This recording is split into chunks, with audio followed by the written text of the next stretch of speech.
The Two Sylvias, Shakespeare Co, Paris. Beyond kilomètre zéro. In the Middle Ages, each monastery had a frère lampier, a monk whose duty was to light the lamps at nightfall. I'm the frère lampier here now. It's the modest role I play. George Whitman.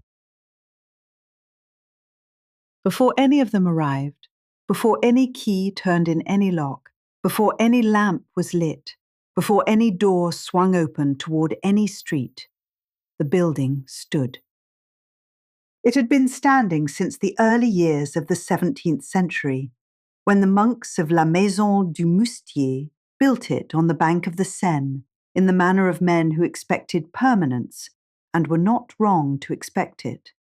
They built it from the stone that Paris is made of, the old limestone, grey and dense, pulled from the quarries beneath the city itself, which is to say that the building is made of the same material as the ground it stands on, an extension of the earth rather than an imposition upon it.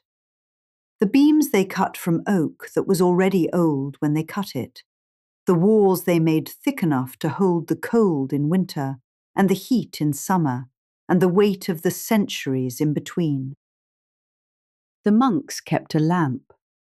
Each evening, the frère lampier made his circuit of the building and lit the lamps at nightfall, so that the windows were visible from the river and from the road and from the far bank, which was the point, to signal that the door was open, that whoever was arriving in the dark would find at this address light and welcome.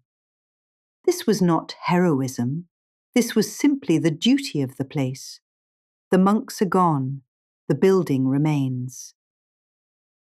At the address that the French call kilomètre zéro, the point from which all distances in France are measured, the origin from which every road departs, the building stands above the Seine on the Rue de la Boucherie, in the 5th arrondissement of Paris, and has been standing there through every century since the monks built it, through revolution and republic and occupation and liberation and the turning of 400 years, its beams blackening with time, its walls absorbing the river damp and the city's breath and the accumulated presence of everyone who has ever passed through its door and left something of themselves behind.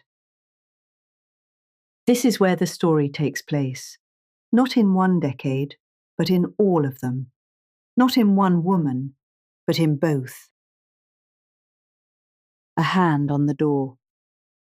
On the Rue de l'Odéon in the autumn of 1921, a small woman with brown eyes and American vowels fits a key into the lock of number 12 and pauses. One breath, two, before turning it. The morning is cold. The street smells of bread and stone. She turns the key. The door opens outward, toward the street, toward the morning, toward whoever might arrive today. On the Rue de la Boucherie, in June of 2002, a young woman with her father's eyes and a bag over one shoulder stands outside a green and gold facade and looks up at the lettering above the door and pauses. One breath, two, before pushing it open. The morning smells of river and old paper. She pushes. The door opens outward, toward the street, toward the morning, toward whatever she is arriving to find. Both women step inside. Both women stop. Both of them stand still in the moment before the room becomes ordinary, the moment when they are still receiving it, the low beams, the books everywhere, the smell of a place that has been many things and is still all of them, the specific quality of air that fills a space where words have been kept for a long time. Neither of them speaks. There is nothing to say that the room is not already saying. They stand at the window and look at the river. One is 75 years old and white-haired, and has been looking at this river for 40 years, from the window of the apartment above the closed shop, which is all the shop is now. A closed door below a living woman above. And she looks at the Seine in the particular way of people who have looked at a thing long enough to see not only what it is, but what it has been and what it will be.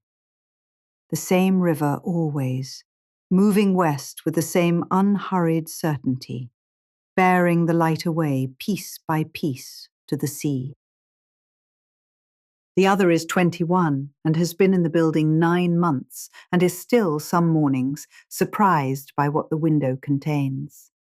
Notre-Dame filling the sky, the buttresses thrown outward like arms, the towers holding the morning light in their cupped stone hands, as though the light was something that needed holding. She is learning the river.